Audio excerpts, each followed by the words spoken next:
What's going on, guys? How you guys feeling? Excellent. Excellent, excellent. Tired as hell, but excellent. I get the vibe. You're very, very tired. Been up since 4 last night. Some energy. Wow. I was taking pictures of bridges and stuff. Wow. He risks his life to take photography under bridges. And then after that, I made a beat at like 6 in the morning, and I recorded it by 8, and then by 8:30, I put it on the net.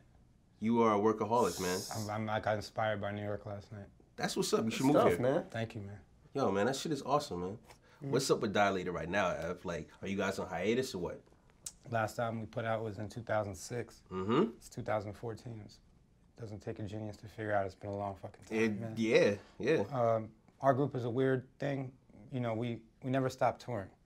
So we worked up a really big fan base over the years around the world, and we've been lucky enough to nurture that every year, whether we had a record out or didn't have a record out.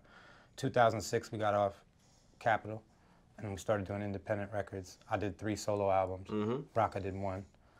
The plan really wasn't for us to both do 1 and 1 and come back with another Dilated. It took a little longer, and the evolution of our solo careers took us in different places. But if you look at Crown and Thorns, I produced a single on his album. If you look at all my projects, he's featured on every one. We've been together all year. So most groups, when they do like off time between records, they ain't really kicking it, or they're not seeing each other too tough. And then like taxes start getting crazy, or like bills and life kick in, and then they like, let's hook up and make a record so we can pay some bills or tour or whatever. Like that's the major reason people do that shit. With us, it's a little different because we kind of worked out our stuff, and we knew we were gonna make another record when it felt right. We fortunate enough, we just did the deal with Rhymesayers. Album is done. Wow. And yeah, we're gonna be mastering the 2nd week of February. We're just doing the last Alchemist tracks right now, so that's pretty exciting. I don't feel like anybody like stole money, fucked anyone's girlfriend, did all the rock and roll nightmare stories you hear about. It didn't happen to us. There's no real ill will, and yeah, I don't see us like making like a bunch of more Dilated records. So we're really focusing on getting this one right, and it's called Directors of Photography. Why is it called Directors of Photography? DP is a director of photography. We are DP, Dilated Peoples. Logo is always the eye. So swag. swag. Now, you, a man of a lot of work and more than one group. I mean, there's a Step Brothers thing, there's Gangrene. Yes. You got joints with, you have production for and collaborations with people like Earl Sweatshirt, Jamo Genesis, Action Bronson, Boldy James, et cetera, et cetera. Yeah. Are you trying to be the hardest working producer in hip hop? Is that what the goal is? Are you trying to flood the market? Is that what's going on? I'm trying to compete with myself. Like I'm trying to really outdo what I've done in the past, and I'm also looking at it like in the earlier days of my career when I was like just doing beats on people's albums. It was really focused on that one beat and the one thing, and I probably took it to a level of precision with my production where people got used to hearing it, and then it's like, I don't know what it was that made me just say fuck it, but I think it was probably around the Currency project when it was like, all right, we come from an era of producers. Like we were raised off of producers that they were dope because they made whole albums first. Like Premier did Gangstar albums, so we loved him, and he did other beats. You know, Pete Rock still did Pete Rock, and Cypress Hill, Muggs. So all these producers we came up off of, they did whole albums first. Then people sought after their production. Me, Just, Blaze, a couple other people we could name names. It was like came up when it was like we had to sell beats first and get known that way, and then the new challenge was, or at least for me, when it came time to do First Infantry or down the line, Return of the Mac, and then Currency was like, oh, a whole album is the new thing. So then, as the market started changing in the last couple of years, and we all know how it is with sales and music, and I started working with some younger artists, I started seeing the game change as far as it not being just about, we were hoarders.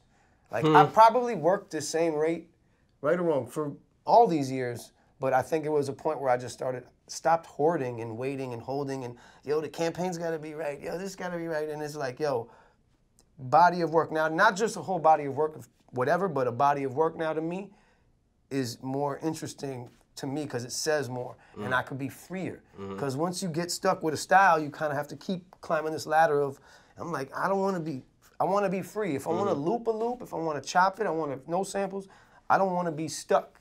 So that's kind of where I started moving with the beats, and it was like, yo, get everything out. So I want my discography to be full, because you know, you like we buy records. So as soon as you buy your stylistics, okay, 72, 73, you start finding their whole catalog to sample in, and there'll be like 75 to 80 they're gone, no did nothing. album, Yeah, yeah. and then you find like a record in '81 and it's some bullshit. They're chasing a trend, and I don't ever want to do that because now we got like, what is it, Wikipedia or something. I could just sit there and look and make sure there's no gaps. What did I do in 2011, 12, 13? I want to beef it up, so that's pretty much all it is. I think it's a strategy. Just to add on, a lot of people are like prolific, but doesn't mean that it's good. I know. And so what he's doing is notable on a lot, but ill. You know, what I mean? you guys came in as like the young guys in the game with these OGs who put their arm around you. Was like, yo, I'm fucking with you. Let me bring you up. Sure. Now you came up on some underground shit, and in the underground, it hasn't been really embracing a lot of new people and younger people. But like, Wait, what do you mean? What do you mean? In underground hip hop, like underground hip hop, it'd be slow to embrace a lot of younger people coming up, right? I see what you're But saying. I see like you guys, you had rap camp or whatever. You like hanging out with Fashion or whatever and teaching them the bars and all this sort of shit and all the stuff that you know or whatever. I thought it was really interesting how you guys kind of said, all right, we're gonna take all these young guys coming up and not be like, nah, fuck Hold that, on, son. Yo, Yeah. they're letting us live. I mean, you don't understand. It's like we were just talking about it in a previous interview. There comes a point where you do something good, and then people like you for that. Yeah. And you don't even know how you made it, and then you start trying to copy what you did. And you become an imitation of yourself. I've seen it happen a lot. You know what I mean? Where it's like these new kids coming around with different styles and stuff. I might go through a trial period of creativity where I'm going through a learning curve right now after being in the game for so long and stuff like that because they're not jaded. Yeah. They're not really that experienced, you know, and so it's like it gets really refreshing, and they're so excited to be in the room with you. What they don't know is like, dude, you're inspiring me to write a rhyme I might have not written today, you know, or made a beat I might have not made today. So it works both ways. It's you know, it's a blessing, and it's also like you said. I think you hit it on the head. Like we were that guy. Like I was the guy, the little guy in the studio with Muggs or whoever, just waiting for, you know, whatever it was. And in retrospect, because now when I see these young guys and we start working with them and I'm seeing that energy that we used to have as kids, that's probably the same thing Muggs saw in me when I was young, why he was like, keep Al around and whatnot, because that energy, you see it again, and that's why we all did this. Like we did it for that reason. But once, you know, bills and all this other shit, it's like you kind of sometimes you get lost. Yeah, yeah. Or just the weight of the world kicks in. Yeah, It's you like get all the the innocence goes responsibilities, away. yeah. You're still the same person. You can't take acid because you got property tax to pay. Yo, and shit. You know what I'm saying? It pisses me off because these dudes have so much fun, like Earl and them, and I'm like, fuck, I can't have this fun anymore, man. I literally can't jump on that skateboard. I'm gonna fall and it's gonna hurt now. So like, you know, you realize it and you're like, oh, it's dope to see that happening, and you want to just play a part in it. And at the risk of being a fool sometimes, I'm like, yo, because it's so much fun. And they're like, hold on, I'm not these guys' age. This is ridiculous. Why am I in the studio wilding with them? But you know, it's like I feed off that energy, and then you know. Then we get reborn with a whole new circle of kids who don't, a lot of guys don't know anything I ever did in the past. I'd be like, yo, Damo Genesis, because they're Dom fans, Odd Future fans. So we grow through them. It's dope. That shit is real dope.